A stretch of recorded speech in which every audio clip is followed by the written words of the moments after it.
The raised bed in the corner of this kitchen garden has been producing for 11 years without a single bag of purchased fertilizer. No synthetic amendment, no compost delivery, no irrigation line.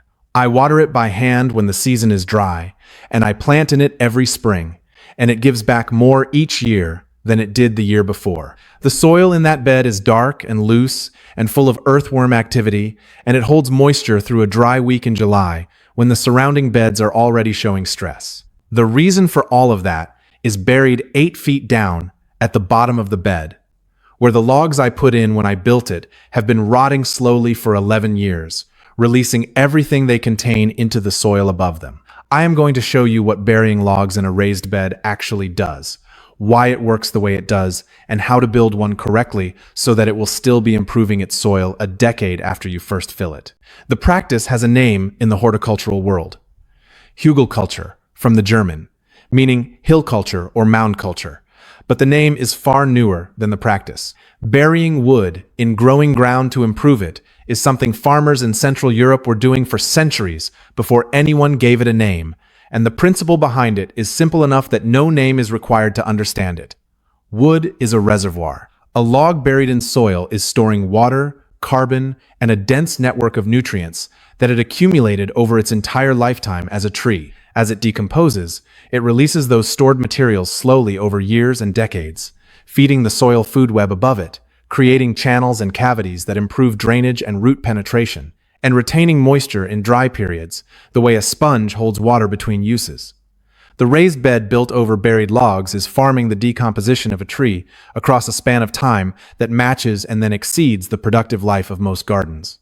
But before I continue, I just want to say I have launched my official Amish Homestead Guide. It will help you with everything from the garden and the orchard to the kitchen, the cellar, and the everyday keeping of a house, the same methods that were handed down through our family and that I share here. You can find it in the description below. Not only will the guide teach you some new tips and tricks, it will also directly support the channel. So thank you, and let us begin. I am Levi Yoder.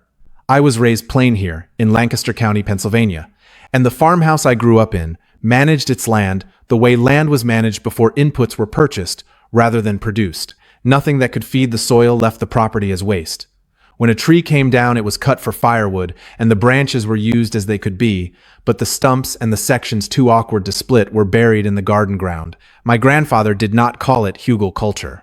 He called it burying the wood, and he understood that the wood rotting underground was doing work the visible garden could not do for itself. I watched that ground improve across my childhood, and I have been building on the same principle in my own garden ever since. Here is what actually happens when you bury logs in a raised bed, because the mechanism is worth understanding before the technique makes sense. A freshly cut log or a piece of fallen branch is not dead material in the biological sense. It is a dense structure of cellulose, hemicellulose, and lignin, which are complex carbon compounds, held together in the architecture of channels and pores that the tree used to move water and nutrients when it was alive. That architecture does not disappear when the tree is cut.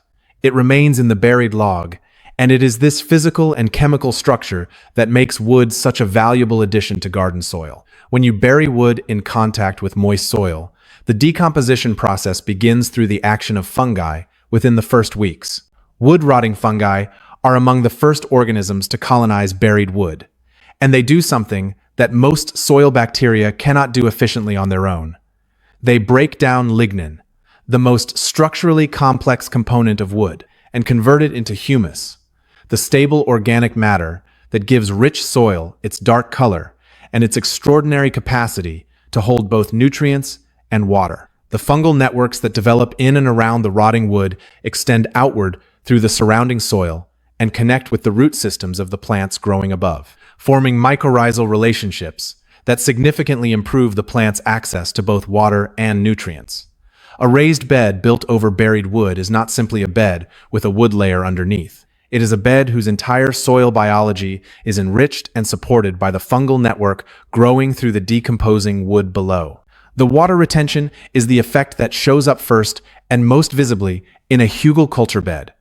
Fresh wood, before it begins to decompose, can absorb and hold its own weight in water, or more, depending on the species. A large buried log in the lower third of a raised bed acts as a passive reservoir that absorbs rainfall and irrigation water during wet periods and releases it slowly into the surrounding soil as the moisture gradient shifts during drought. This is why the bed I built 11 years ago shows measurably less drought stress than the beds beside it that have no buried wood below them. The wood at the bottom is still releasing moisture weeks after the last significant rain, maintaining the soil moisture in the root zone above it without requiring additional watering that the surrounding beds need. And as the wood breaks down over years and decades, and the structure becomes more porous and sponge-like, this water-holding capacity increases rather than decreases.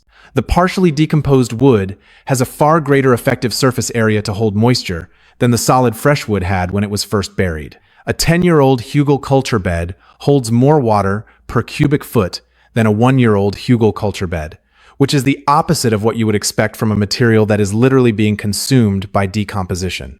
The nutrient release is slower and more sustained than any fertilizer you can purchase or apply. The nitrogen, phosphorus, potassium, and trace minerals that the tree accumulated over its entire lifetime as a living organism are locked in the wood structure and released gradually into the surrounding soil as decomposition proceeds year by year. In the first 2 to 3 years of a new hugelkultur bed, the decomposing wood actually draws a small amount of nitrogen from the surrounding soil, because the fungi and bacteria processing the high-carbon wood material require nitrogen to complete their metabolic work. This is the one management consideration unique to a hugelkultur bed in its early years. Add extra nitrogen to the bed surface through compost or well-rotted manure in the first season or two to compensate for what the fresh wood is temporarily consuming below. By year 3, the decomposition has advanced enough that the wood is releasing nutrients into the surrounding soil rather than pulling them out, and from that point, the bed becomes genuinely self-sustaining. By year 5, it is actively improving its own soil organic matter from below without any external input beyond what you add as mulch and surface compost. The construction of a hugelkultur raised bed is straightforward. Dig the base of the bed down 12 to 18 inches below the surrounding grade, if the soil and the space permit. Or simply build the bed up above grade and fill the lower section with wood. The largest logs go in the bottom layer, the biggest and heaviest pieces of wood you have access to, which will decompose most slowly and provide the longest lasting reservoir. Oak, maple, apple, and other hardwoods decompose more slowly than pine and other softwoods and provide a longer lasting foundation. Avoid black walnut, which produces allelopathic compounds that inhibit plant growth around it, and avoid any wood that has been treated, painted, stained, or preserved. On top of the large logs, place smaller branches and sticks to fill the gaps and increase the total surface area of the wood layer. Wet the wood thoroughly before covering it, because moist wood begins to decompose and establishes fungal colonization significantly faster than dry wood. Cover the wood layer with a combination of straw, leaves, and compost, then top with your growing soil. The finished bed will be significantly raised above grade from the volume of wood filling the lower section, and it will settle over the first 2 years as decomposition compresses the wood layer. This settling is expected and entirely normal, and the bed can be topped up with additional soil and compost as it occurs. The bed does not require any amendment after the first 2 years beyond what you add as mulch and compost to the surface each season. The wood underground is doing the long-term foundational work. What you add on top maintains the surface layer and provides the fast-release nutrients for the current growing season. The combination of slow, sustained release from below and surface amendment above produces a growing environment that most purchased soil mixes cannot replicate, because they lack the biological foundation that only comes from decomposing wood and the complex organism network it supports and feeds. My grandfather buried every stump and every fallen branch he could not use for other purposes in the kitchen garden ground, not in a dedicated bed, but throughout the growing beds, wherever the wood could be gotten underground without disrupting the plants already growing. He did not understand the mycorrhizal biology the way researchers do now, and he would not have used that word. What he understood was simpler and more direct. The rotting wood was feeding the soil the way fallen trees feed the forest floor, returning what the tree spent its life accumulating back to the ground that grew it. The forest does not purchase its fertility. It recycles it continuously through decomposition, and the forest floor builds soil faster and more richly than any garden that relies on purchased inputs. The garden built on the same principle does the same thing across a smaller scale and a faster timeline. And what you end up with, after a decade of wood decomposing below a productive bed, is a soil that no amount of purchased fertilizer, however consistently applied, could have built, because the biology that builds it takes years to establish and cannot be accelerated by adding more product. Tell me in the comments whether you have a hugelkultur bed already or whether this is something you are planning to build this season. And tell me whether you have access to fallen logs or branches on your property that could go into the base. Most people have more available wood than they realize once they start looking. And tell me your county and your state while you are there. I always want to know what people are working with and what their ground looks like. I read every single one. Next time, I am going to show you how my grandfather built the compost pile that fed this garden. The specific layering method that produces finished compost in 8 weeks rather than the 8 months a neglected pile takes, and why most compost piles decompose slowly, not because composting is inherently slow, but because the 3 conditions that make it fast are consistently not being met. The people who built this country with their own 2 hands knew things we are only just now truly beginning to remember.